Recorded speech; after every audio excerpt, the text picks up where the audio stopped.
नमस्कार, जनता टीवी देख रहे हैं आप और मैं हूं आपके साथ रितेश कुमार गौतम। और हम कह रहे हैं कि जीत ली जंग, चूंकि 17 दिनों के बाद आखिरकार सिलकियारा टनल में फंसे 41 मजदूरों को सुरक्षित बाहर निकाल लिया गया। आपको बता दें कि शाम 7:05 पर ब्रेक थ्रू मिला और 7:50 से जो तमाम सिलसिला था वो पूरा हुआ बाहर निकालने का। 45 मिनट बाद रात 8:35 पर सभी को बाहर निकाल लिया गया। सभी को एम्बुलेंस से अस्पताल भेजा गया। मजदूर 418 घंटे तक टनल में फंसे रहे। रेस्क्यू टीम के सदस्य हरपाल सिंह ने बताया, शाम 7:05 पर पहला ब्रेक थ्रू मिला था। उत्तराखंड के मुख्यमंत्री पुष्कर सिंह धामी ने बाहर निकाले गए श्रमिकों से बात की और उनको गले भी लगाया। रेस्क्यू के बाद मजदूरों को 30 से 35 किलोमीटर दूर चिन्याली सौड़ ले जाया गया। आपको बता दें कि वहां 41 बेड का स्पेशल हॉस्पिटल तैयार किया गया था। टनल से चिन्याली रोड तक सड़क को ग्रीन कॉरिडोर घोषित किया गया था।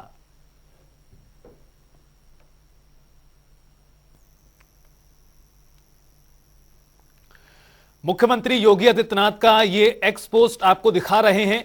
उन्होंने इस पूरे ऑपरेशन की कामयाबी के बाद श्रमिकों को जो सकुशल बाहर निकाला है उसके लिए प्रधानमंत्री मोदी जी के मार्गदर्शन और मुख्यमंत्री श्री पुष्कर सिंह धामी जी के नेतृत्व में संचालित रेस्क्यू ऑपरेशन की सफलता पर सभी को अभिनंदन किया।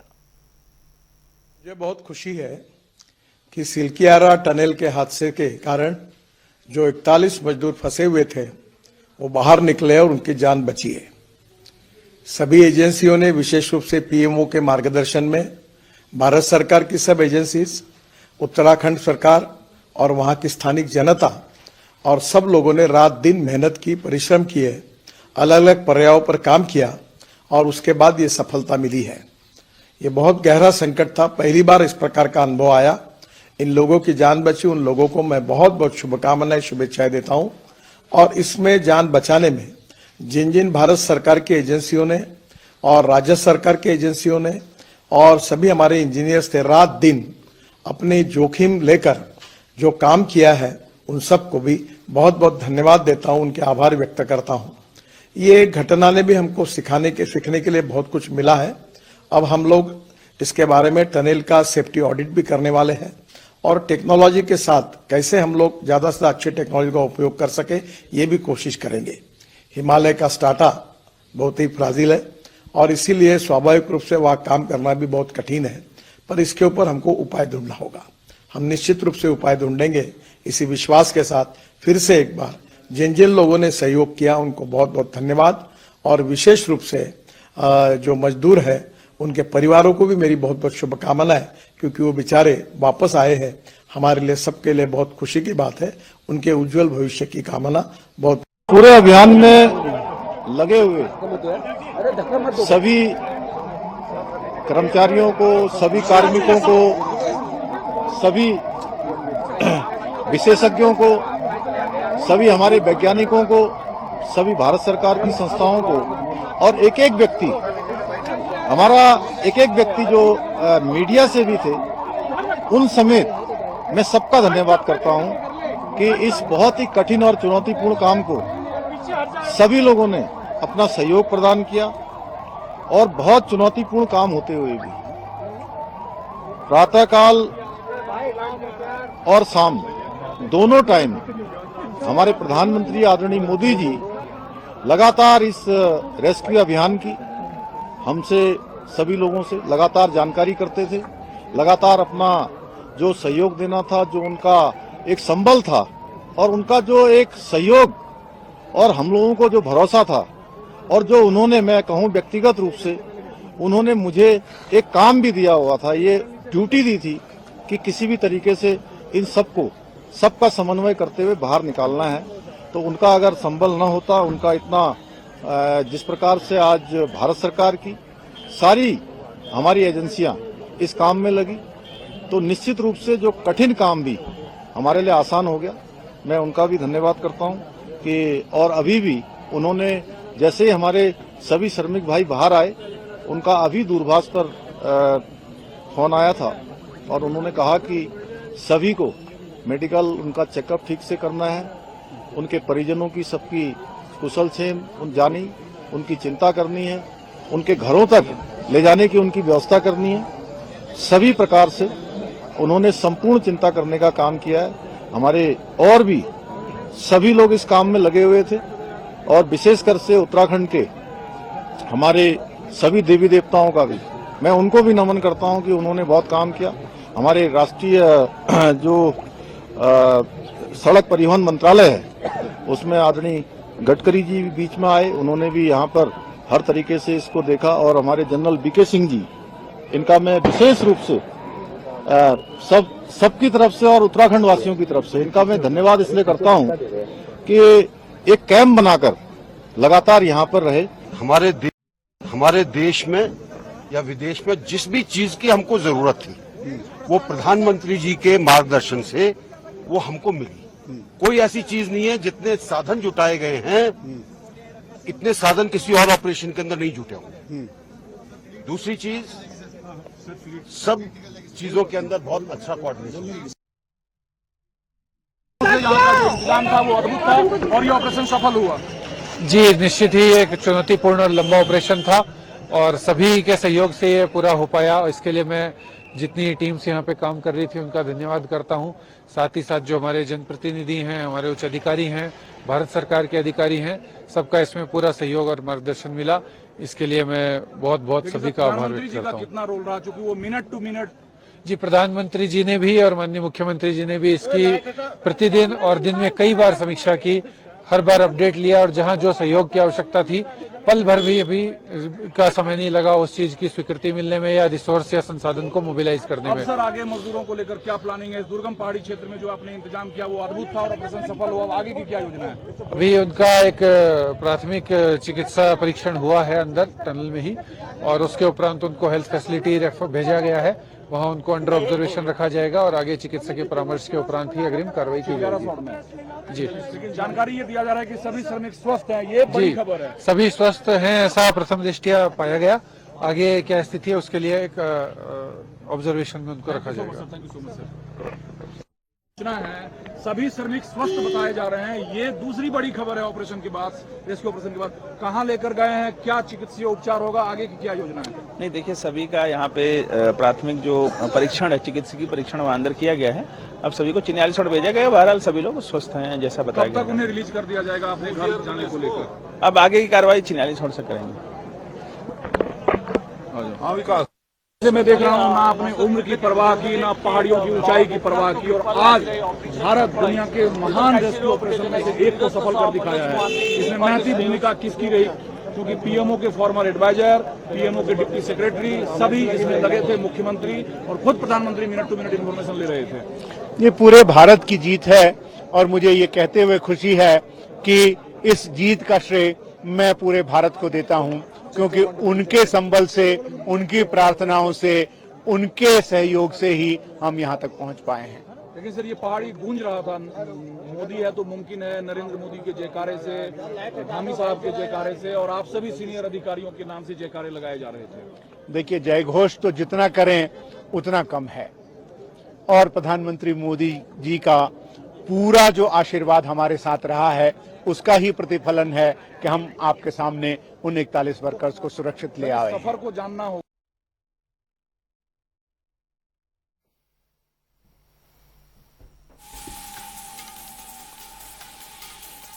और इस वक्त की बड़ी खबर, उत्तराखंड सरकार ने बड़ा ऐलान किया है। मुख्यमंत्री ने की है इस बात की घोषणा, सभी मजदूरों को मिलेगी आर्थिक सहायता, 1-1 लाख रुपए की आर्थिक सहायता उत्तराखंड सरकार की ओर से इन सभी 41 मजदूरों के लिए की जाएगी। ये ऐलान किया है दरअसल जब प्रेस कॉन्फ्रेंस की मुख्यमंत्री पुष्कर सिंह धामी ने इस ऑपरेशन की सफलता के बाद, उस वक्त उन्होंने इस बात की जानकारी दी कि 1-1 लाख रुपए की आर्थिक सहायता सभी मजदूरों को दी जाएगी जो श्रमिक 17 दिनों से इस टनल के अंदर फंसे हुए थे।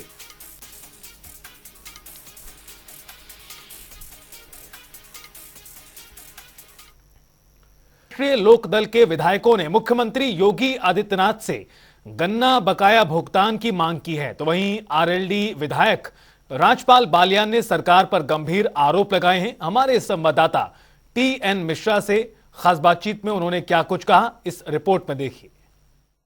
देखिए, सरकार की नीतियों के खिलाफ जो है आरएलडी भी लगातार प्रदर्शन कर रही है। तो विधानमंडल आरएलडी के नेता जो है राजपाल बाल्यान जी हैं, मैं उनसे जानना चाहूँ क्या आपका जो है रहेगा एजेंडा इस बार? एजेंडा हमारा गन्ने का रेट घोषित कराना है और गन्ने का बकाया पेमेंट जो पूरे उत्तर प्रदेश में बकाया पेमेंट रुका हुआ है वो कराने की बात हम करेंगे। इसके अलावा और कोई मुद्दे हैं आपके? मुद्दे काफ़ी है, बेरोजगारी भी है और किसानों को जो 3,000 रुपया मिलता था किसानों को वो बंद कर दिया, वो नहीं मिल रहा। पिछले वर्ष घोषणा करी थी, चिट्ठी अब गई है बिल माफ़ी की, जबकि वो बहुत पहले हो जाना चाहिए था किसानों के बिल माफ़ी, लेकिन अब चिट्ठी गई है कि बिल माफ़ कर दिए जाएंगे। उनके बारे में भी पूरी बात करेंगे। सदन के यहाँ से नई नीति से संचालन होगा, इस पर आप लोग सहमत हैं? उस पे सर्वदलीय मीटिंग में काफ़ी चर्चाएं हुई, तो और जो भी प्रदर्शन की बात आई, मोबाइल की बात आई, उसमें काफ़ी बात आई। कुछ लोगों ने विरोध करा, कुछ लोगों ने सरकार का सहयोग किया विपक्ष के। आप लोग कैसे हैं? सहयोग में, विरोध में? हम तो विरोध में थे। तो ये था, देखिए आरएलडी की जो है बाल्यान जी का सीधा कहना था कि सरकार का वो विरोध करेंगे, चाहे नई नीति है उसका हम विरोध करेंगे, और गन्ना का बकाया भुगतान नहीं हो पा रहा है इसके लिए लगातार उनकी पार्टी लगी है और इसको लेकर के वो सदन में विरोध करेंगे। लेकिन अब सदन में उनका विरोध कितना सरकार सुनती है ये तो सदन में ही पता चलेगा। कैमरामैन आशीष कश्यप के साथ टीएन मिश्रा, जनता टीवी, लखनऊ। तो वहीं प्रतापगढ़ में धार्मिक स्थलों पर लगे लाउड स्पीकरों पर कार्रवाई की गई। इस दौरान पुलिस ने धार्मिक स्थलों से तकरीबन 350 लाउड स्पीकर हटाए। दरअसल इन लाउड स्पीकर से भारी मात्रा में ध्वनि प्रदूषण हो रहा था, जिसके चलते पुलिस प्रशासन की ओर से कार्रवाई की गई। आपको बता दें कि पुलिस प्रशासन के निर्देशों के बावजूद धार्मिक स्थल पर लगातार नियमों का उल्लंघन किया जा रहा था।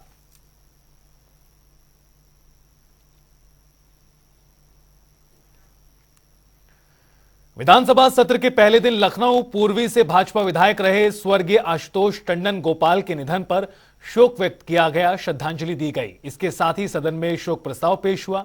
इस दौरान सपा पार्टी के नेता काले कपड़ों में दिखे, तो वहीं इस पर डिप्टी सीएम ब्रजेश पाठक का बयान सामने आया है।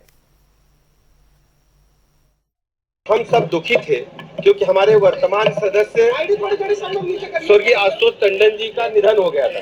इसके अलावा 9 और माननीय सदस्यों का निधन हुआ था और ऐसे शोक प्रस्ताव जब प्रस्तुत हो रहे थे, समाजवादी पार्टी का जो डीएनए है, उनका कुकृत्य है, पूरे देश और दुनिया ने देखा है। सभी लोग ब्लैक कपड़ों में आए थे।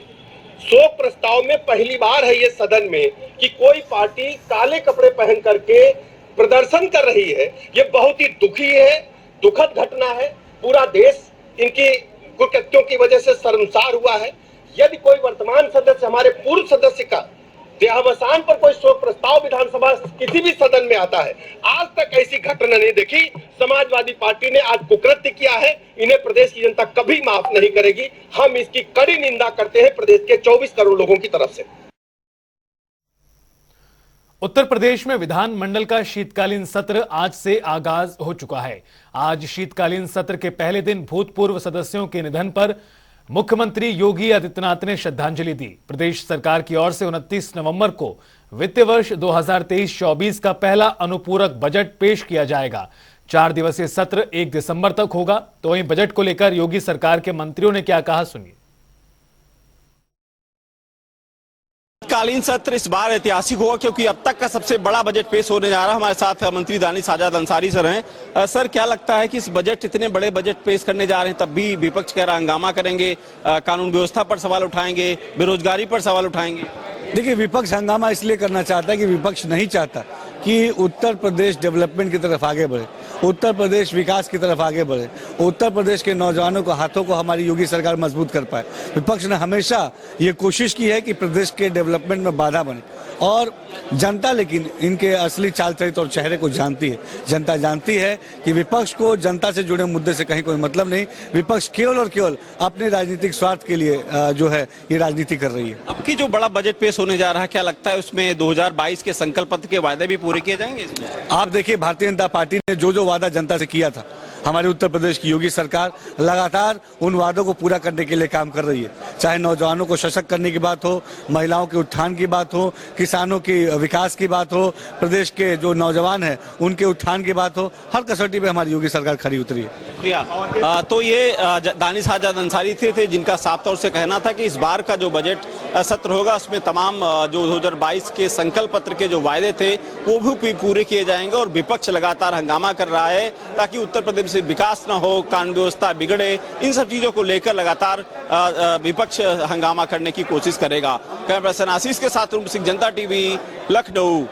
सरकार इस बार अब तक का सबसे बड़ा बजट पेश करने जा रही। सर, क्या लगता है कि अब तक का सबसे बड़ा बजट इस बार शीतकालीन में पेश होने जा रहा है? देखिए, इससे पहले भी जब बजट सत्र आया था तो वो भी सबसे बड़ा बजट था, और ये भी सबसे बड़ा बजट ही होगा। और प्रदेश के विकास के लिए जो भी पैसे की आवश्यकता है, धन की आवश्यकता है, उसको माननीय मुख्यमंत्री सहर्ष स्वीकृति देते हैं, और उसकी व्यवस्था भी पूरी तरीके से हमारी सरकार करती है। और निश्चित रूप से उत्तर प्रदेश के विकास के लिए जो भी प्रयास हो सकते हैं हमारी सरकार करेगी। धन्यवाद। 2022 में संकल्प पत्र में जो वायदे किए गए थे, क्या इस समाहित होंगे इस बजट में? नहीं, वो लगातार समाहित हो रहे हैं। हमने अभी देखिए वो 2 सिलेंडर देने की बात कही थी, उसको शुरू कर दिया है कि साल में 2 सिलेंडर मुफ्त में देंगे तो गरीबों को। इस तरीके से तमाम ऐसी योजनाएं हैं जिनको हम धीरे धीरे उनको कर रहे हैं। विपक्ष छुट्टा जानवरों या तमाम कानून व्यवस्था पर घेरने की बात कर रही कि विधानसभा में घेरे। छुट्टा जानवर तो अब कोई विषय है नहीं, पिछली वो तो 2022 में ही निपट गया। छुट्टा जानवर का विषय उन्होंने उठाया था 2022 में, उसमें मोहर लग चुकी है, तो उसके बाद वो तो विषय खत्म हो जाना चाहिए। तो ये जेपी राठौड़ थे जिनका साफ तौर से कहना था कि इस बार उत्तर प्रदेश के इतिहास में सबसे बड़ा बजट शीतकालीन सत्र में पेश किया जाएगा, और तमाम जो योजनाएं हैं उनको भी इसी बजट में समाहित की जाएंगी। कैमरा पर्सन आशीष के साथ रूप सिंह, जनता टीवी, लखनऊ। सिंह जी हैं। सर, इस बार ऐतिहासिक बजट सत्र होने वाला है क्योंकि अब तक का सबसे बड़ा बजट पेश होगा, लेकिन फिर भी विपक्ष हंगामे की विचार कर रहा है। अगर आप छुट्टा जानवरों पे सवाल उठाएंगे, भ्रष्टाचार पर सवाल उठाएंगे, कानून व्यवस्था पर सवाल उठाएंगे। देखिए, विपक्ष कोई भी अच्छा काम हो रहा है, उत्तर प्रदेश बदल रहा है, उत्तर प्रदेश का विकास हो रहा है, यहाँ कानून का राज स्थापित है, ये इन लोगों को पसंद नहीं है, इसलिए इस तरह की बातें ये लोग कर रहे हैं। क्या इस सबसे बड़े बजट में संकल्प पत्र के 2022 के वायदे भी इसमें समाहित होंगे? निश्चित तौर पर जो भी संकल्प माननीय योगी जी ने अपने 2022 के चुनाव में रखा है उसको 100% पूरा करेंगे हम लोग, क्योंकि 17 का जो भी संकल्प था उसको हम लोगों ने 100% पूरा किया, और 2022 को भी 100% हम लोग संकल्पों को पूरा करेंगे। कैबिनेट बैठक भी आज कितने आपके विभाग के कोई प्रस्ताव? हमारे विभाग का बहुत महत्वपूर्ण जो है निर्णय अभी माननीय अयोध्या के कैबिनेट की बैठक में पहला प्रस्ताव था वाटर इनलैंड अथॉरिटी बनाने का, आज जो वो कानून का रूप धारण करेगा, इस सत्र में उसको लाया जाएगा। शुक्रिया। तो कुल मिला के अगर बात की जाए तो आज इस सत्र में जिस तरीके से परिवहन मंत्री दयाशंकर जी कह रहे थे कि इस वाटर जो पानी जो कानून बनने की बात की थी, आज इसमें कैबिनेट बैठक में भी समाहित की जाएगा, और अब तक का सबसे जो बड़ा जो बजट पेश किया जा रहा है वो उत्तर प्रदेश के विकास को लेकर के होगा, और जो 2022 में संकल्प पत्र के वायदे किए गए थे वो भी इसी बजट में समाहित किए जाएंगे। कैमरा पर्सन आशीष के साथ रूप सिंह, जनता टीवी, लखनऊ।